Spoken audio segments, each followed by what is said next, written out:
کہ میں تہجد اپنی امت پہ ضروری قرار دے دوں، لیکن میں نے اپنی چاہت نہیں دیکھی، غلاموں تمہاری نیند دیکھی ہے۔ وہ دوستو اتنا احساس دشمن جب قابو آتے ہیں نا۔ میں نے ایک اور بھی عرض کر دی ہے چلتے چلتے، جو سیاسی فرقہ واریت ہے نا آج ملک کے اندر، آپ جس جماعت کو ٹھیک سمجھا آپ نے، آپ وہاں چلے گئے، جس نے جس کو ٹھیک سمجھا، لیکن ہم سب سے پہلے مسلمان ہیں، اس کے بعد پاکستانی ہیں۔ ہمیں اخلاقیات کا دائرہ کبھی نہیں چھوڑنا۔ اختلاف کے بھی آداب ہوتے ہیں، اختلاف جس سے بھی کریں دلیل کی حد تک کریں، اس کی ذات تک اتر کے نہیں۔ مہذب قومیں یہ کام نہیں کرتی۔ حضرت ابو ایوب انصاری نے حضرت عمر سے اختلاف کیا اور سخت کیا، کہا جناب یہ آپ نے، حضرت عمر کو بات کرنے لگے تو حضرت ابو ایوب انصاری کھڑے ہو گئے، کہنے لگے، یا حضرت ابو ذر غفاری کھڑے ہو کے کہنے لگے نہ آپ کی بات مانیں گے نہ آپ کی اطاعت کریں گے۔ فرمایا میں نے کیا کیا ہے؟ تو کہنے لگے چادر تو ایک ایک بٹی تھی، تو آپ نے اسی چادر کا کرتا اسی کا تامت کیسے بنا لیا؟ حضرت عمر فاروق نے، انہوں نے سوال کیا تھا، حضرت عمر نے دلیل دی، فرمایا میرے بیٹے سے پوچھ لو۔ حضرت عبداللہ ابن عمر کہنے لگے ایک چادر چونکہ مجھے بھی ملی تھی میں نے اپنے ابا کو دے دی، لہذا کرتا بھی بن گیا۔ اور اب ہمارے ہاں نا دلیل ملنے پر بھی لوگ اعتراض نہیں چھوڑتے، کیونکہ ذاتی ہوتا ہے نا، دلیل تک تو اختلاف ہوتا نہیں۔ او میرے بھائی، اختلاف کے بھی آداب ہونے چاہیے۔ تو کسی نے کہا تھا کہ تعلق توڑ دینے کے بھی کچھ آداب ہوتے ہیں، کسی کو چھوڑ دینے کے بھی کچھ آداب ہوتے ہیں، اور کسی نے کہا تھا کہ قاتل کو کوئی قتل کے آداب سکھائے، دیکھو دستار کے ہوتے ہوئے سر کاٹ رہا ہے۔ کوئی ایک چیز چھوڑ دے۔ ہمارے ہاں اتنی شدت ہو گئی، اور بچے ہمارے ورکر سیاسی جماعتوں کے، خدا را آپ نے یہیں بسنا ہے، یہی رہنا، یہ آپ کے اپنے لوگ ہیں، مہربانی کریں آپ ضرور ہائی لائٹ کریں کسی کی غلطی، لیکن دائرہ تہذیب کبھی نہ چھوڑیں۔ کبھی مجھے تو ایک دو اینکر ایک دو دفعہ ملے ہیں، میں نے ان سے کہا مہربانی کریں، آپ کیا مزہ لے رہے ہیں آپ قوم کو تقسیم کر کے، خدا را کچھ سوچیں۔ آپ کا شغل لگا ہوا ہے، اور جہاں غریب کا یہ حال ہے کہ یہ ابھی عید آ رہی ہے نا، ہم نے بھی کچھ نیکیاں بند کر دی ہیں بعض چیزوں پہ۔ یہ رمضان شریف گزرا نا، میرے جیسے آدمی کو لوگ نیک سمجھتے ہیں اور اپنے دکھڑے سناتے ہیں۔ یہ رمضان گزرا ہے تو بیٹیوں کی شادیاں شروع ہوئی ہیں۔ اب لڑکوں والے تو نیک ہو گئے، اب تو وہ جہیز ہی نہیں مانگتے۔ یہ خبر پتہ ہے آپ کو؟ منڈے والے ہیں داج منگنا چھڈتا جی، وہ نیک ہو گئے۔ وہ کہندے اسی تہاڈے کو جہیز نہیں لینا، بس 600 بندے دی روٹی پکانی تسی تے صحیح پکانی جے، منڈے دے 11 ایکو واری آنا ہے۔ کبھی نہیں روٹی کھائی لڑکے کے دوستوں نے اپنے گھر۔ رمضان میں کھل کر سخاوتیں کرنے والوں، رمضان کے بعد بھی سوچا کرو، اور راشن ونڈن والے لوگ کو عیدوں بعد بھی بھوک لگ دیجئے، عیدوں بعد بھی بھوک لگ دیجئے۔ رمضان میں ثواب زیادہ ہے، لیکن سخاوت تو سارا سال ہی ہے۔ تو کچھ چیزیں ایسی ہیں، ہمیں حضرت سیدنا عمر فاروق نے جب جواب دے دیا نا کہ اس طرح ہے، اب وہ اختلاف دلیل تک تھا، اختلاف دلیل تک تھا، تو حضرت ابو ایوب انصاری اٹھ کے کھڑے ہو گئے، اعتراض کیا، جواب مل گیا، تو پتہ کیا فرمانے لگے؟ کہنے لگے عمر رب تجھے میری طرف سے بہتر صلہ دے، اب تو حکم کر، ہم سنیں گے بھی اور تیری اطاعت بھی کریں گے، اب ہم آپ کے پیچھے چلیں گے امیر المومنین۔ تو دلیل تک رکھیں چیزوں کو، دلیل مل جائے تو بات کو ختم کریں۔ تو میرے بھائی، احساس اپنی طبیعت میں جب ہم پیدا کرنے لگیں گے، احساس بڑی مشکل ہے غریب کی زندگی۔ امیر تو دوستی امیروں سے لگا لیتا ہے، جب انسان اپنی گاڑی میں سفر کرتا ہے تو پھر وہ کرایہ 5 روپے بڑھ جائے تو اسے تکلیف کوئی نہیں ہوتی، کیونکہ اسے پتہ ہی نہیں۔ بہت سارے امیروں کو تو پتہ ہی نہیں کہ گھی مہنگا ہو جائے تو گھر کے بجٹ پہ بوجھ کتنا پڑتا ہے، ان بیچاروں کو تو پتہ ہی نہیں، تو وہ اس احساس کو کیسے پیدا کریں گے؟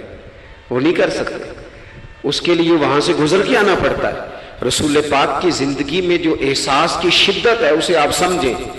دشمن جب ہتھے چڑھتا ہے تو پھر، اور دشمن بھی سخت گیر قسم کا ہو تو بندہ اسے چھوڑتا نہیں۔ لیکن حضرت انس بن مالک فرماتے ہیں کہ یہ جو لوگ بدر میں آئے تھے، یہ کوئی پھول لے کے نہیں آئے تھے ہاتھوں میں، گجرے پھولوں کے لے کے نہیں آئے تھے، تلواریں لے کے آئے تھے، اور پوری انہوں نے جنگ لڑی، 14 صحابہ شہید کیے، لیکن جب ان کو لا کے باندھا گیا نا مدینے میں تو غصہ تھا صحابہ کو، کس کس کے ہاتھ باندھے، حضرت عباس بھی تھے، جب وہ ہائے ہائے کرتے تھے نا مخالف تھے. توجہ ہے میری بات پر؟ او بھائی، جو پیار بیٹی پہ آتا ہے وہ بہو پہ بھی تو آنا چاہیے نا. اس پر بھی تو وہ بھی تو کسی کی بیٹی ہے نا. اگر تجھے اپنے بیٹے کی دھوپ تنگ کرتی ہے تو ملازم کے پتر اگر دھوپ میں کھڑے ہیں تو وہ بھی تو تجھے احساس ہونا چاہیے، ورنہ خود غرض ہو جائیں گے ہم. بات ختم کر رہا ہوں، غور کرنا. حضرت انس بن مالک کہتے ہیں میں مسجد نبوی شریف میں حاضر ہوا تو بے چینی کے عالم میں کبھی حضور ادھر جاتے تھے، کبھی ادھر آتے تھے، کبھی ادھر جائے. یا رسول اللہ کیا ہوا؟ یہ وہ لوگ تھے جنہوں نے ستایا تھا، آج باندھا ہے، حضور کیا ہوا؟ تو نبی کریم فرمانے لگے تم نے رسیاں زور سے باندھ دی ہیں، یہ ہائے ہائے کرتے ہیں، مجھے نیند نہیں آتی، ان کی رسیاں ڈھیلی کر دو. عزیز علیہ ما عنتم، حضور کے سینے میں درد رہا.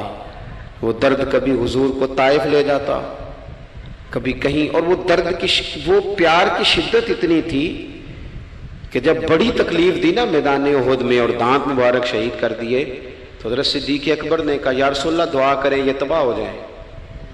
تو ہاتھ اٹھائے نبی پاک نے، دعا کیا کی؟ کہا اللہ انہیں ہدایت دے دے، انہیں پتہ ہی کوئی نہیں یہ کیا کر رہے ہیں. تو میرے عزیز، ایک تو اپنی زندگی میں سچ لائیں، خدا را سچ بولیں، آپ پکے وعدے کریں. میں ایک دن اپنی مسجد کے امام صاحب سے عرض کر رہا تھا، میں کہہ رہا تھا اگر آپ کہتے ہیں نا کہ 4:20 پہ فجر ہوگی تو 21 پہ نہ پڑھائیں، آپ نے وعدہ کیا 4:20 کا.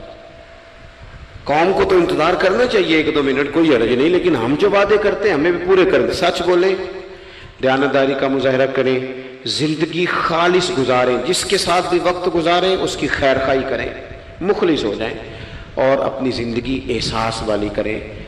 امام غزالی فرمایا کرتے تھے تو بانٹنے کا ارادہ کر، رب بانٹنے کی توفیق بھی دے دے گا. تو پروگرام تو بنا. اللہ کی بارگاہ میں دعا کرتا ہوں جن احباب نے اتنا سارا پنڈال اتنی محبت اور جد و جہد سے سجایا ہے، اللہ تعالیٰ انہیں دین دنیا کی برکتیں عطا کرے، ہم سب کو دولت اخلاص عطا فرمائے. آخر دعوانا ان الحمد للہ رب العالمین.